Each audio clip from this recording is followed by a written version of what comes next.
Hello everyone, I am Tacit, and today I'm going to be going over the main 10 seals you should keep in Hyrule Warriors Age of Calamity on pretty much every single one of your characters, as you can see on screen right now. Well, there they are.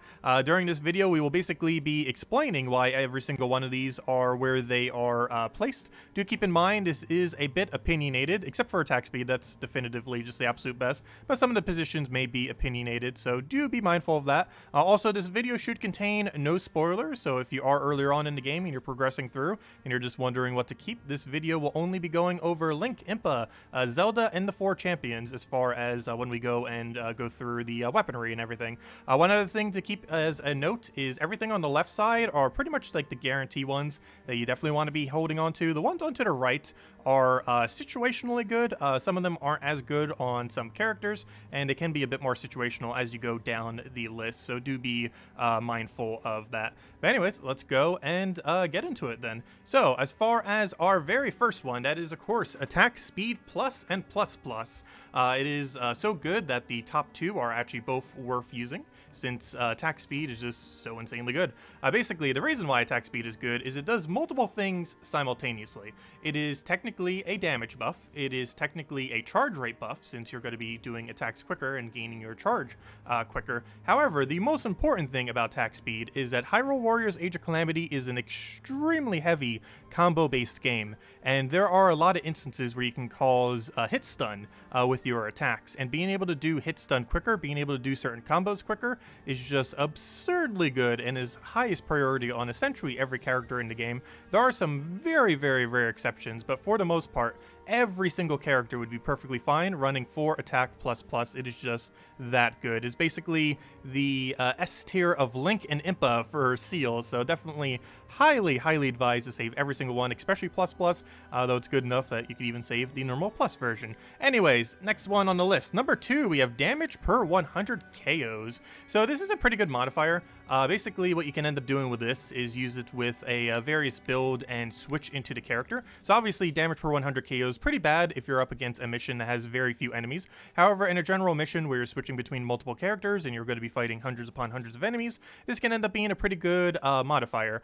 The two main ways that you tend to run it are running either like 1 or 2 or 3 or 4, depending on what kind of setup you are going for. I guess that kind of just named every single number, didn't it? But basically, you either want to go for a very small number with like a bunch of attack speed, or a very high number where you're going to go and ramp up very quickly and then switch into the character. This does end up reaching a cap. However, you can end up switching at a optimal time. Like for example, with a character set up like this, you'd most likely want to switch a little bit later into the battle, whereas something like this, you'd want to switch pretty early into the battle, as you'd ramp up your attack very high very quickly, simply by getting a few 100 kills. So it ends up being very good for stacking your damage. This is particularly good on types of characters that use a wide range of attacks that aren't simply focused into a single attack type. So this can end up increasing all their attack forms. A lot of problems with attack types that only increase a very specific type is that if you're not specifically doing that attack type at a given moment, you're not gaining any additional damage benefit from it. However, damage per 100 KOs, you are constantly gaining that additional damage benefit from it, so it ends up working out very well, and similarly is useful on essentially every single character in the game, though slightly less so on some that already have a really good attack modifier that don't necessarily need even more attack. So the next one, third on the list, is Fusion Material Exp. So this is probably one of the most insane in the fact that it could just level things up very quickly. I covered this quite extensively when we did our very first weapon guide back during the demo. However, to quickly explain it, basically what Fusion Material Exp does is whatever XP you put in this essentially gets multiplied into whatever you go and put the weapon into. You generally want to put a circle into it, so it gains a little bit of a buff. However, if you were to put 4 circles in it, you can gain even more of a benefit. As you can notice here, both of these are a plus version. However, this one gains 300%, and this one gains 275%. As far as buffing these up that far, you don't really need more than 1 circle for anything that's a plus version or a plus plus. However, for the single ones that don't have any plus modifier, they do work pretty good. It's also the only modifier in the game where the base value of it with no pluses at all is actually viable to use, simply because any additional XP that you can get into a weapon is very good. So essentially what you go and do is you just get a weapon that is fusion XP, put a bunch of XP into it. As soon as it's about to gain to level 5, you put a circle into it so that it gains a little bit of additional benefit, and then you just simply put this into a weapon. For example, let's say I want to go and upgrade this 73 base damage sword. I can simply go put this in and boom, it's level 20. And then you go and raise the level of it, and then boom, it's 25, and then do it again, boom, it's 30, and you just got it done. It's easy as that. So yeah, it works out really nicely, and yeah, it just saves you tons of hours of having to grind otherwise. So great to make sure you never scrap a single one of these. They are so ridiculously important on every single one of your characters. Theoretically, it could even be considered almost the best perk in the game. The only thing really keeping it back is you don't actually use it in combat, and for that reason, it is a little bit lower down on the list. So the next one we have is damage under 30% hearts. This is another one that can kind of synergize into a build with, do I not have a build set up for it anymore? Oh yeah, I forgot. I actually scrapped my Impa build that had it. Oh no! I don't think I actually have a build. Actually, you know what? I think I have it on one of my link weapons. Yeah, I do. Okay, so it's not finished yet, but so damage under 30% hearts. So basically, whenever you're under 30% hearts, you will just do additional damage. One pretty nice thing about this is it has a really ridiculously high base value.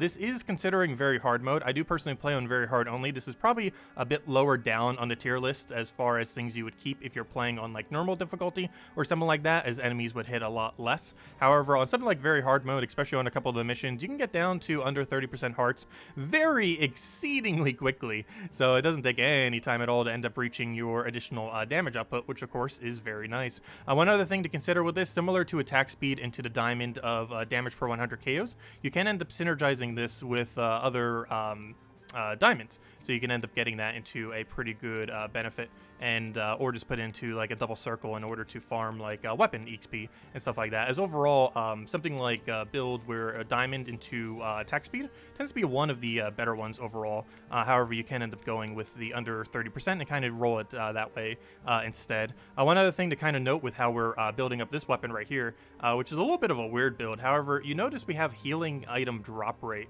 So one thing that you can actually do with this, you might notice that's not actually in the top 10, but one thing that you could do that's kind of weird is there's a mechanic in this game where if you go below, well, if you end up taking a big hit and you were about to die, you will survive with 1/4 of a heart. So you will never die to lethal. So let's say you have like 2 hearts and you get hit for 10 damage. You will survive with 1/4 a heart until you get hit again.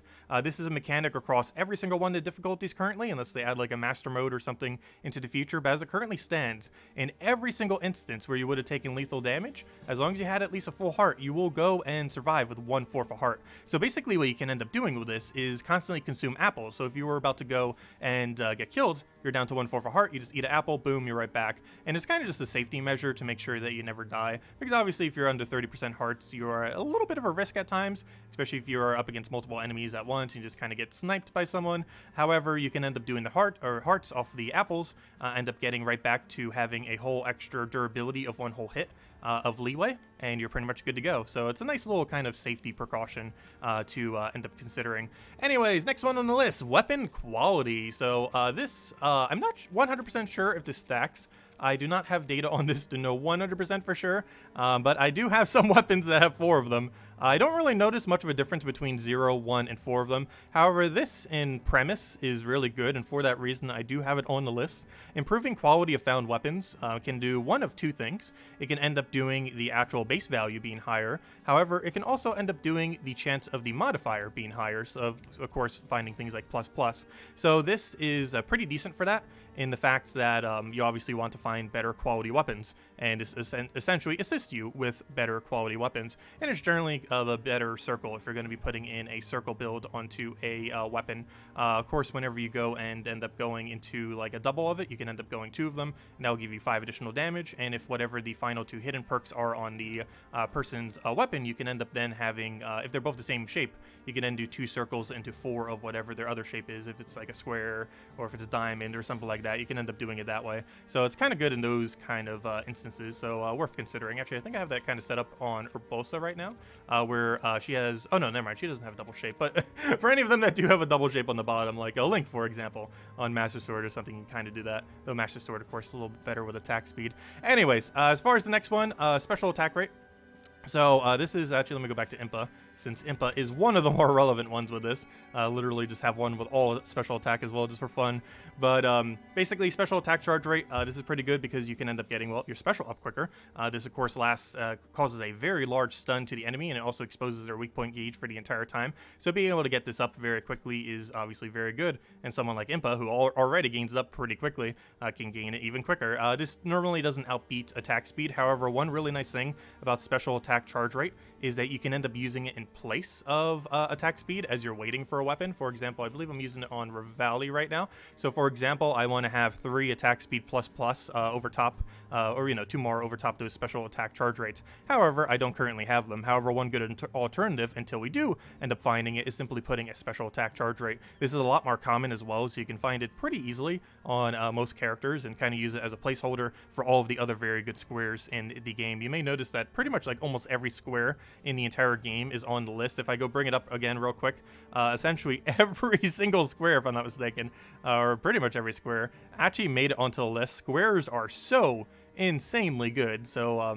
yeah, you can kind of use them as placeholders until you get better squares, essentially. Next one, also on Revali, material or center registered material drop rate. Gosh, it's a long word, or I think that's like the longest text for any of them. But anyways, basically what this does, actually covered a video yesterday on this where we went farming in Hyrule Field, but essentially what you can do with this is put a bunch of sensors to a bunch of different material, and then you'll get that material at a much greater rate. The most noteworthy thing about this is it can be set to 10 things all the way in endgame, and you can end up using this to farm pretty much whatever you want. And it also beats out the percent of basically every single other drop as well, like rare item drops or monster part drops and stuff like that. While those might cover a wider range on a given stage, it will never actually be a higher percent. So if you're looking just for pure percentage, you can end up using this, and you can set it to a combination of rare materials or monster parts or whatever the battle material is, and you can set it to whatever 10 you want. Of course, you are limited to 10, where some may cover a wider range. However, this is normally enough, and you can just set it to the most important 10. It's very rare that you'll need more than that in many given instances, and you can just kind of set it to whatever map you're doing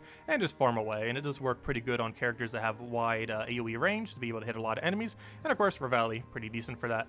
Next one, perfect dodge. So as far as perfect dodge is concerned, I feel like Abrolso probably uses the best. Perfect dodge, a little bit underwhelming though overall. I believe it goes to about 20% once you get it into a weapon. However, the main thing that's kind of underwhelming about it is if you had perfect timing with all of your dodges, perfect dodge timing window would actually do literally nothing. It technically does not actually increase your damage output in any way, shape, or form. It just makes it so the perfect dodge window is a little bit longer, so it's not as hard to hit. However, if you get enough experience against a lot of enemies within the game and you just get like a perfect dodge every single time, you don't need this percent to do it. You can just have ultra good timing and get it every single time without it. So in that regard, it's not that good. However, it's good practice for dodging, and having a lot of it definitely obviously makes it a lot easier to land. So if you're finding it's a little bit hard to end up landing it, you can end up just building a bunch of it into a weapon, and Urbosa gains a lot of benefit from this since she can just end up dodging, breaking their thing, and then getting a bunch of lightning for breaking out their gauge. So you can get quite a bit of value from it. It's possibly even worth using Rush Attack. Do I even have a Rush Attack in here? But you can kind of build it with Rush Attack, especially on her since she has a Flurry Rush damage. So you can kind of build it with Flurry Rush damage plus underneath category 9 as far as where we put it on the tier list.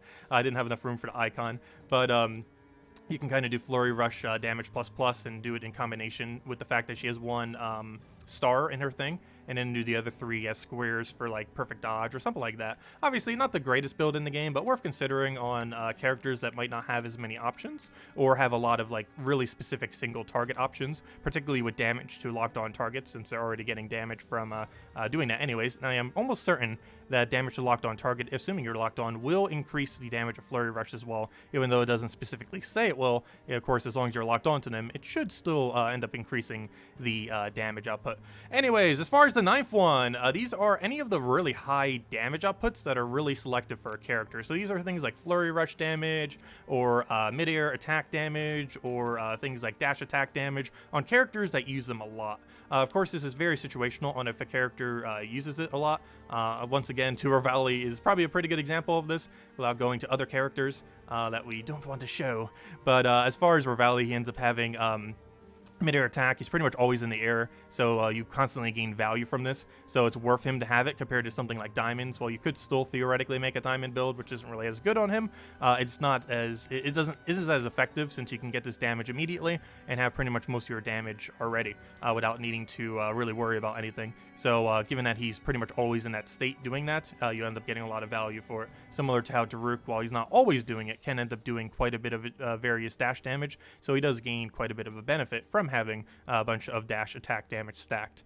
And lastly, we have attack range. So attack range, once again, is very situational. It's mostly useful on characters that have really long attack range, like for example Link with Spear, or Revali once again.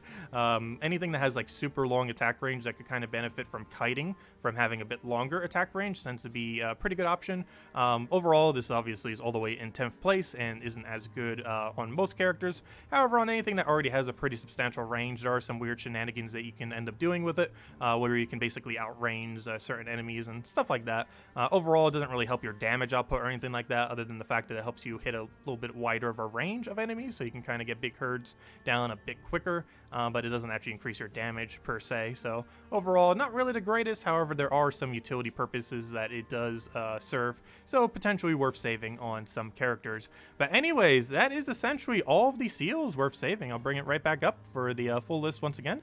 So yeah, that's basically all of them. If you still have any other questions about seals, feel free to leave it in the comment section below. I hope this was helpful. Feel free to leave a like on the video if it was. Feel free to subscribe, as we will be covering plenty more content on Hyrule Warriors Age of Calamity. Anyways, guys, I hope you all have a wonderful week. I will catch you guys later, and thank you all so much for watching. Goodbye, everyone.